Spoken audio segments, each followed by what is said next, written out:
On Muna Island in Indonesia are dozens of unexplored caves, an aquifer that feeds thousands of people. We visit Labungkari Cave with restrictions, wide open spaces and a major obstacle in our path in today's episode on the DiveSAGA channel.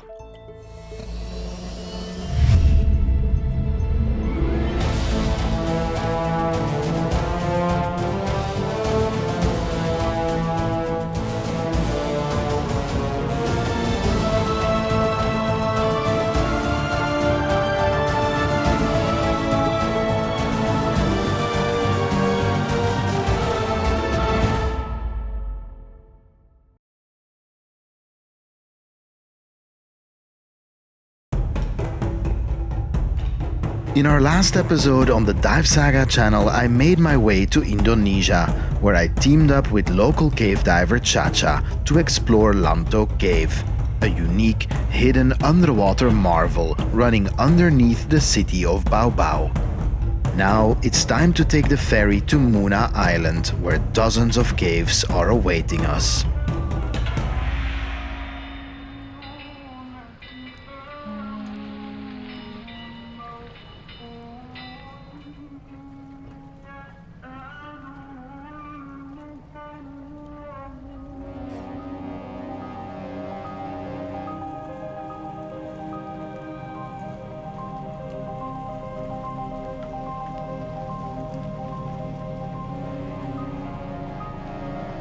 Rain clouds are gathering over Bau as we drive our truck onto the ferry to Muna.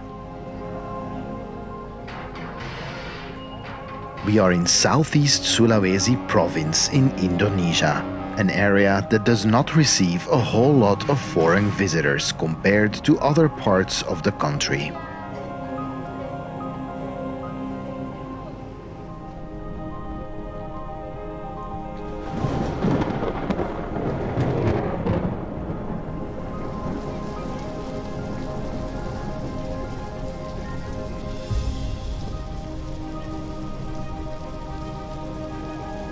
Indonesia is a predominantly Muslim country holding the world's largest Muslim population.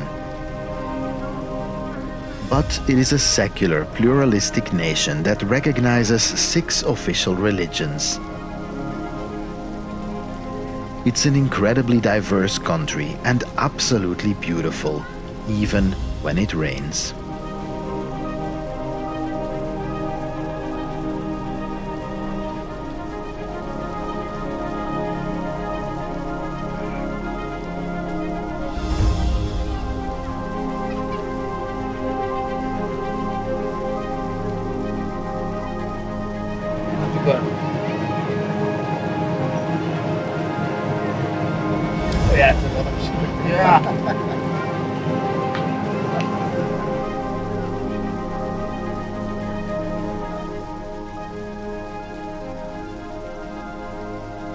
The crossing to Muna takes less than an hour, and by the time we get there, the skies have cleared up.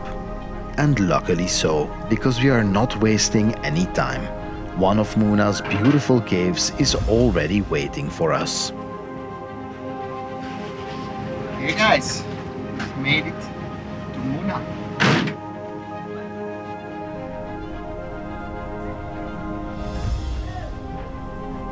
After a quick pit stop to drop off our luggage, we head straight for the cave. Muna is full of beautiful caves, so there is no time to waste.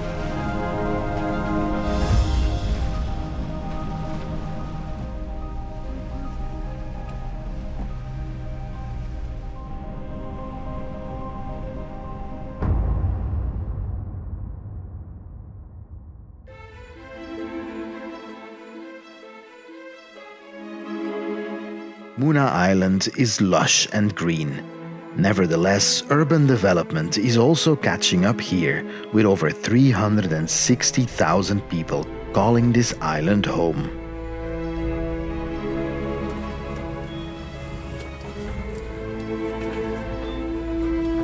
It's here? Yeah. Okay.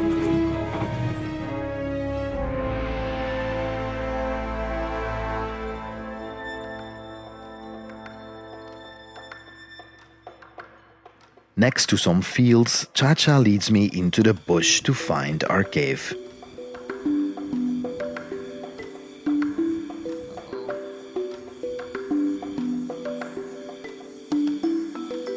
One of the many special things about cave diving is the anticipation to see the entrance. Some cave entrances present themselves as sinkholes, while others start from rivers or crawl spaces.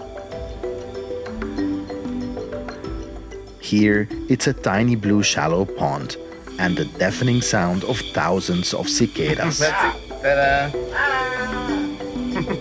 Welcome to Labungkari. Very beautiful. Yeah. Wow. A bit of you have to climb a bit, huh? Yeah.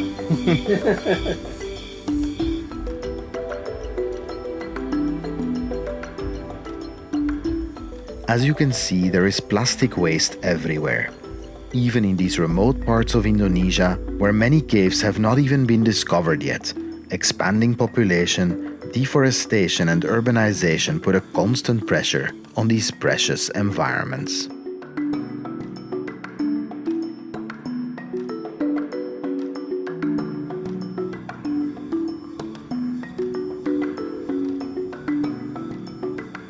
Once geared up, we make our way down to the cave again, and just like in our last episode, we have once again gathered an audience. Muna does not get very many foreign visitors, and certainly not visitors in strange spacesuit-looking outfits with the ambition to venture into mysterious underwater caves that many people here associate with the supernatural. To them, a local Indonesian cave diver like my friend Chacha is considered downright crazy, in the courageous and fearless sense of the word.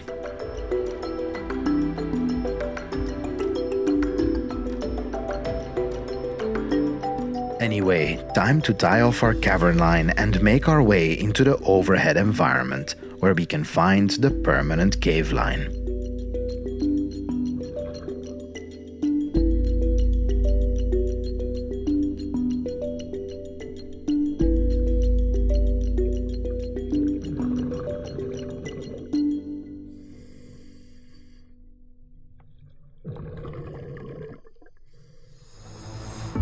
Labungkari Cave starts shallow and very quickly becomes rather narrow and restricted. Access to her beauty does not come for free and needs to be earned.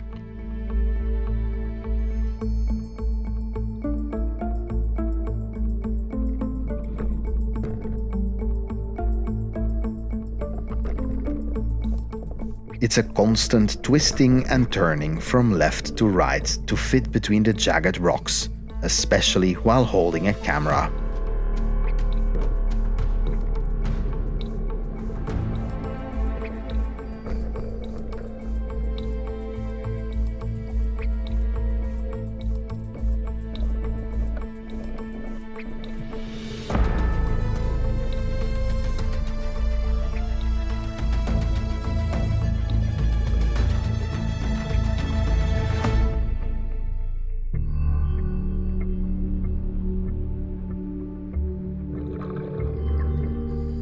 As per usual, I quickly tap the bottom to see what kind of composition we're dealing with. So far, it still seems to be mostly organic matter from the entrance, hence the brown color.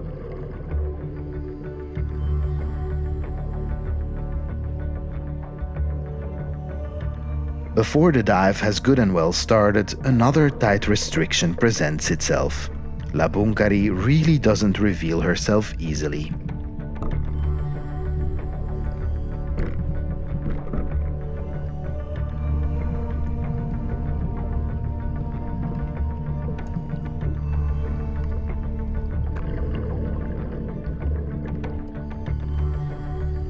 Once that passage has been cleared, a wide open space presents itself, with even enough headroom to surface if we want to.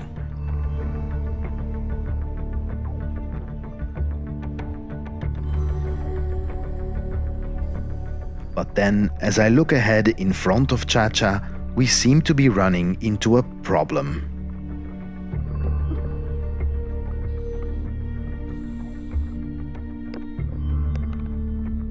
The way forward is blocked by massive rocks.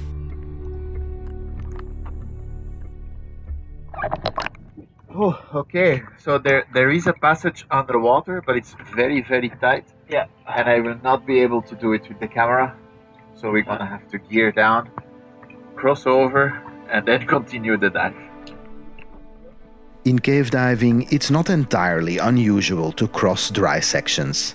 This is sometimes referred to as inter-sump diving, the word sump referring to the submerged parts of the cave.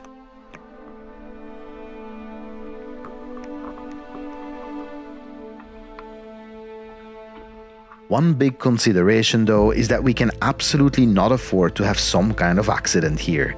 If we fall and, let's say, break a leg, the only way out to medical assistance is back through the restricted cave passages we came from, with broken legs and all.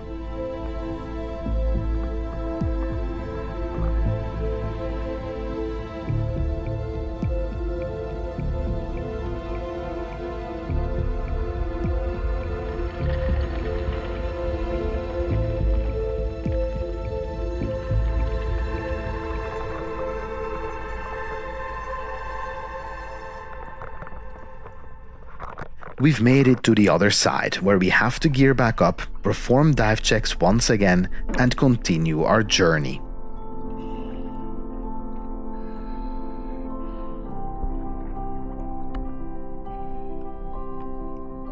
Labungkari Cave is really making us work for it.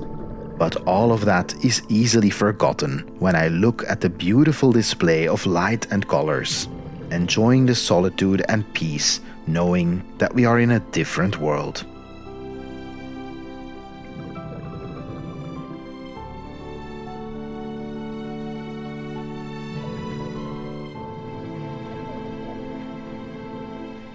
The water is incredibly clear and the colors are breathtaking. Some caves like Lamto Cave in our previous episode have a dark appearance. Others are stark white or decorated with stalactites and stalagmites. Labungkari's trick is a vibrant display of colors.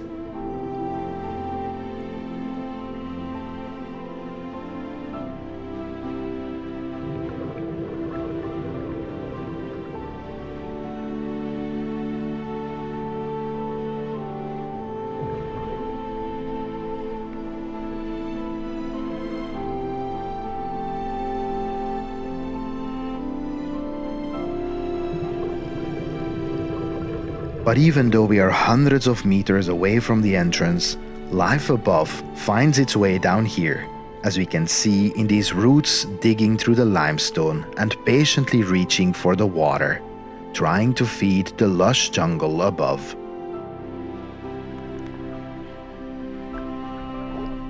No ecosystem exists separately from the others, even when separated by layers of solid rock.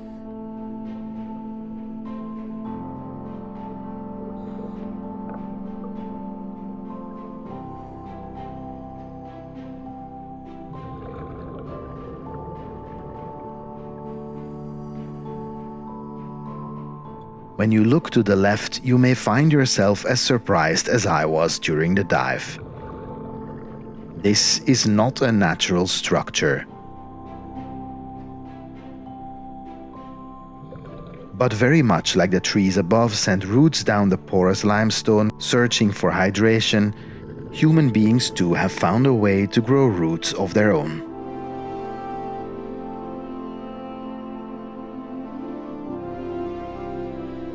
It just goes to show how everything is connected, and we do depend on the quality of these subterranean rivers to support our fragile existence above.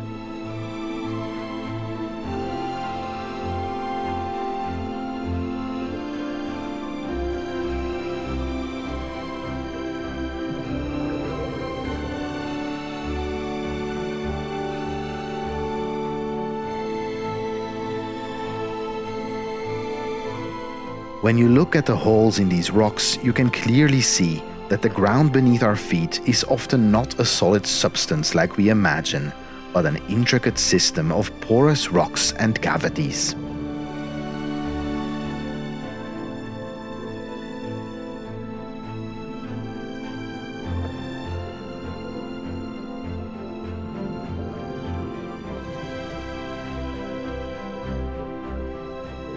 Even here, in a hidden natural tunnel network inside the earth, we can find cracks that give us access to a cave underneath the cave we just dove. All we have to do is twist and turn a bit and work our way through another restriction that takes us deeper into the planet.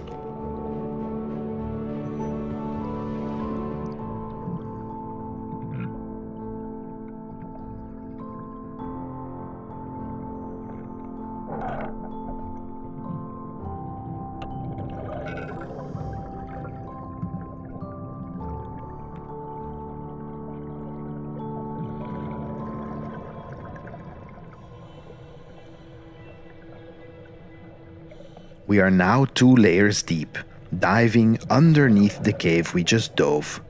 And if you look closely, you can tell that the topography looks a bit different, narrower, and slightly more claustrophobic. Even the underground is different. A finer, more volatile dust that could reduce the visibility to 0 in a single moment of uncontrolled movement. Even the vibrant colors from before seem somewhat muted now.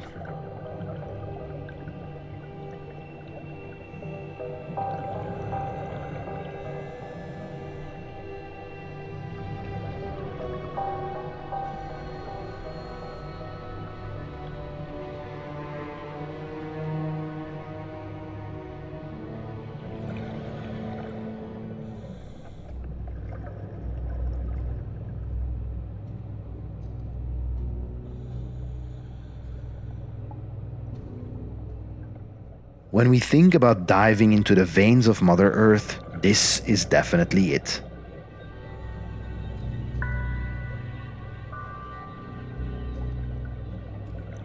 Down here, self-control, calm, and skill proficiency are the only currency that can help us buy a ticket back home.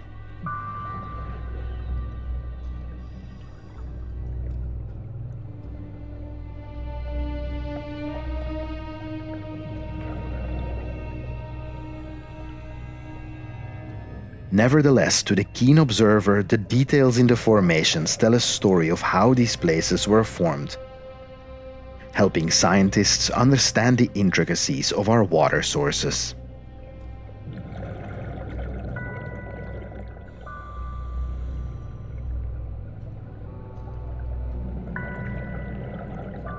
Finally, another collapse marks the end of the line. This is as far as we can go.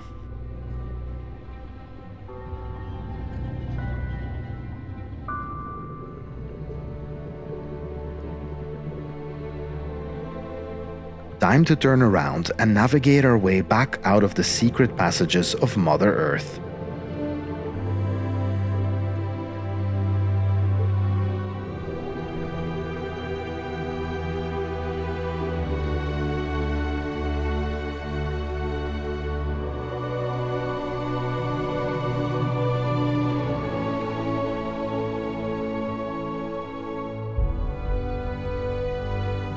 That also means gearing down again, backtracking over the big collapse and gearing up again.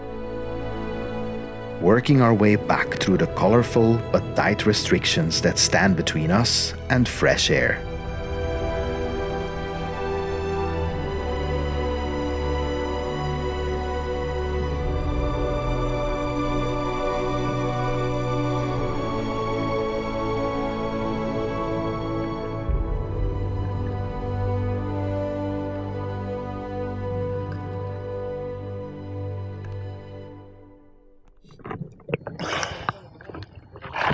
Hello. But the adventure isn't over yet, because as it turns out, there is a cave right underneath our campground, with some restrictive passages, but super wide and beautiful decorations. So make sure to subscribe to the DiveSAGA channel, hit the join button to support us, and follow us on Instagram.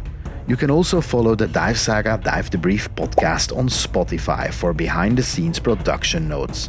Thank you for watching, and I'll see you next time.